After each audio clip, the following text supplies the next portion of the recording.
మీకు ఇక్కడ ఒక విషయం చెప్తానండి. ఇది అందరూ అంటున్నమాట. అది ఎంతవరకు నిజమో నాకైతే తెలీదు గానీ, ఎవరి నమ్మకాలు వాళ్ళకుంటాయండి.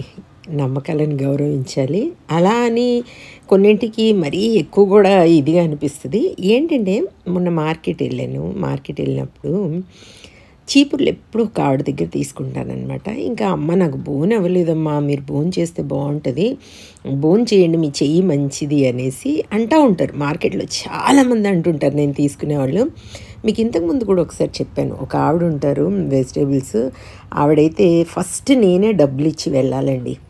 ఎవ్వరు చేయి పెట్టినా ఒప్పుకోదు. ఒకసారైతే ఆవిడ నా నేనుండగానే గొడవ పెట్టేసుకుంది వాళ్ళతో. నన్నేమో "అమ్మ చేయి పెట్టు కూరగాయలలో" అంటుంది. ఏంటంటే ఆవిడకి తొందరగా అమ్ముడుపోతాయంట. నేనంటాను అలాంటి నమ్మకాలు అవి ఏమి ఉండవు. అవి ఏంటంటే మీరు ఫ్రెష్‌గా తీసుకొస్తారు కాబట్టి అందరు తీసుకుంటారని నేనంటాను. ఒకరోజైతే ఒక కాలనీ ఒక ఆవిడ ఎవరండి మష్రూమ్స్ తీసుకునే దగ్గర నేనింకా వద్దు అనేసి మామూలుగా వచ్చేస్తున్నాను. మరీ పిలిచి నన్ను "అమ్మ మీరు ఈ మధ్య నా దగ్గర తీసుకోవడం లేదు. అసలు బోని మీరు చేస్తే మీ చెయ్యి మంచిది, తీసుకోండి" అంటే అక్కడ ఆవిడ అంటా ఉన్నారు. మా కాలనీ మెంబర్ ఉన్నారండి. నాకైతే కొంచెం ఏదో రకంగా అనిపించింది కానీ ఎవరి నమ్మకాలు వాళ్ళవి. అంటే ఆమె వింటా ఉందన్నమాట నన్ను అంటుంటే. అలా ఉంటుంది. ఇంకెవరి దగ్గరైనా ఆకుకూరలు తీసుకుంటే ఒక ఆయన ఉంటారనమాట. ఎవ్వరు వెళ్ళినా కూడా ఫస్ట్ నాకే ఇచ్చి పంపిస్తారండి. నేను తర్వాత వెళ్ళినా కూడా, వాళ్ళు ఫస్ట్ వెళ్ళి నేను తర్వాత వెళ్ళినా కూడా నాకు వెంటనే ఇచ్చేసి పంపిస్తారు. ఇలా ఒకరి నమ్మకాలు ఒక్కొక్కరి ఒక్కొక్కలాగా. "అమ్మ తీసుకోండి" అంటే చీపుర్లు ఇంట్లో ఉన్నా కూడా తీసుకున్నానండి. ఇంకా చాలా రోజులైందమ్మా తీసుకోవడం లేదు, తీసుకోండి బోని చేస్తే మీ చెయ్యి మంచిది అంటే తీసుకున్నాను. చీపుర్లు ఆమెనే తీసుకొచ్చేసి ఇంటి దగ్గర పెట్టేసి వెళ్ళిపోతుందండి. చీపుర్లు కొన్న తర్వాత నేను ఒక్కొక్కసారి తీసుకొస్తాను. లేదంటే సాధ్యమైనంత వరకు నేను చీపుర్లు కట్టిపిస్తాననమాట. ఒక 2, 3 తీసుకొని పెద్దగా పొడవుగా ఉండాలని లావుగా కట్టిపిస్తాను. ఇంకా తీసుకొచ్చి ఇంటి దగ్గర ఇచ్చేసి వెళ్ళిపోతుంది.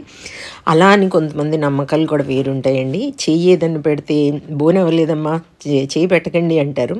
ఎవరి నమ్మకాలు వాళ్ళవండి. పొగిడినప్పుడు సంతోషపడ్డము, అన్నప్పుడు బాధపడ్డం అని కాదు, నమ్మకాలను గౌరవించాలి అంతే. ఇంకా ఒకరోజు ఒక ఆమె ఇంకా బోని అవ్వలేదని ఏదో చెప్తా ఉంటే నేనెప్పుడు తీసుకునే ఆవిడ అంటా ఉన్నారనమాట. "అమ్మ చెయ్యి మంచిది, తీసుకొనివ్వండి ఫస్ట్" అనేసి చెప్తా ఉందనమాట. ఎంతమంది అంటుంటారోనండి. ఇంకొకటి చెప్పనా, చిన్నప్పుడు మా ఇంటి దగ్గర ఒక షాప్ ఉండేది. అప్పుడు రసగుల్లలు, పాపడాలు ఇవి ఉండేవి కదా. అవి నేనేమో తినేదాన్ని కాదు.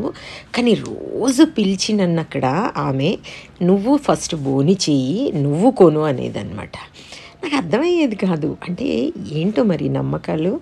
"నీ చెయ్యి మంచిది, నువ్వు కొను, నీ చెయ్యి మంచిది, నువ్వు బోని చేస్తే మంచిది" అనేసి అంటూ ఉంటారు. ఇంకొక విషయం అండి, నేను నైటీస్ ఒక ఆవిడ మాట్లాడుతూ ఉంటారు. ఒకరోజు షాప్లో ఉన్నారంట. ఆవిడ మాట్లాడుతూ ఉంటే వరుసగా ఇంకా నేను మాట్లాడుతూ ఉంటే పిల్లలు వచ్చి అవి ఇవి అన్నీ తీసుకుంటూ ఉన్నారంట. "మేడం మీరు రోజు ఒక అరగంట సేపు మాట్లాడవచ్చు కదా నాతో" అంటూ ఉన్నారు. జోకే అనుకోండి, కానీ ఆవిడ అన్న మాటను మాత్రం చెబుతారు. వాయిస్ మెసేజ్ ఉందండి, కానీ అది పెట్టనులేండి మీకు. ఎందుకంటే ఆవిడ అన్నారనమాట, "మేడం మీరు రోజుకు ఒక అరగంట సేపు మాట్లాడవచ్చు కదండి." "మేడం ఇప్పుడు ఈవినింగ్ టైం కదా, పిల్లలందరూ వస్తుంటారు కదా." "అలా వస్తున్నారేమంటే" లేదు ఈ టైంకి నేను క్లోజ్ చేసి వెళ్ళిపోతానండి ఇంటికి, మీరు మాట్లాడుతున్నారు చూడండి ఎంతమంది వస్తున్నారు" అనేసి మళ్ళీ తర్వాత ఏం వాయిస్ మెసేజ్ పెట్టారంటే, నేను ఫోన్ పెట్టేసాక కాసేపటికి, "చెప్పానా మేడం మీరు మాట్లాడుతున్నంతసేపు ఎంతమంది వచ్చారో, మీరు ఫోన్ పెట్టారు, ఇప్పుడు ఎవరు రావట్లేదు, రోజు ఒక అరగంట సేపు నాతో మాట్లాడవచ్చు కదా" అంటా ఉన్నారు. ఎవ్వరి నమ్మకాలు వాళ్ళవండి. కానీ బోని అంటే మాత్రం నాకు కొంచెం భయం వేస్తుంది. అంటే వాళ్ళ బిజినెస్ వాళ్ళకి గిరాకీ అవుతుందో లేదో అన్న భయము. కానీ ఫ్రెష్గా ఉంటే ఎవరైనా తీసుకుంటారు ఏదైనా కూడా. కానీ ఎవరి నమ్మకాలు వాళ్ళవండి. పొగిడినప్పుడు సంతోషపడ్డము, వాళ్ళు ఏదో అన్నారని బాధపడ్డం అని కాదు. వాళ్ళ అభిప్రాయాలని, వాళ్ళ నమ్మకాలని మాత్రం గౌరవించడం అనేది నేను ఎప్పుడూ చేస్తానన్నమాట. బోని అనేది ఇంకా వాళ్ళు చూస్తూ ఉంటారు కాబట్టి వాళ్ళ నమ్మకాల మీద వాళ్ళు అలా చేస్తారు. నేనైతే కొంచెం నాకు ఇంకా చెప్పాను కదా, మా కాలనీ మెంబర్ ఉన్నారు. ఇట్లా ఎవరి ముందైనా అన్నప్పుడు కొంచెం నాకు అంటే లోపల హ్యాపీ అనిపించినా కూడా, వాళ్ళ బిజినెస్ బాగా జరుగుతుంది కదా, వాళ్ళు అలా అంటున్నందుకు హ్యాపీ అనిపించినా కూడా కొంచెం ఇబ్బంది అవుతుంది కదా. అలా అన్నమాట. ఎవరి నమ్మకాలు వాళ్ళు అండి. ఇది మీతో షేర్ చేసుకోవాలనుకున్నాను, షేర్ చేసుకుంటా ఉన్నాను. ఇంకా చాలా అంటే చాలా సంఘటనలు ఉన్నాయి, చెప్తూ వెళ్తే బోలెడు పెద్ద వీడియో అవుతుంది. కానీ అన్నీ చెప్పలేం కదా, కొన్ని కొన్ని మాత్రమే చెప్తాం. అప్పుడప్పుడు అడప దడప అదన్నమాట విషయం.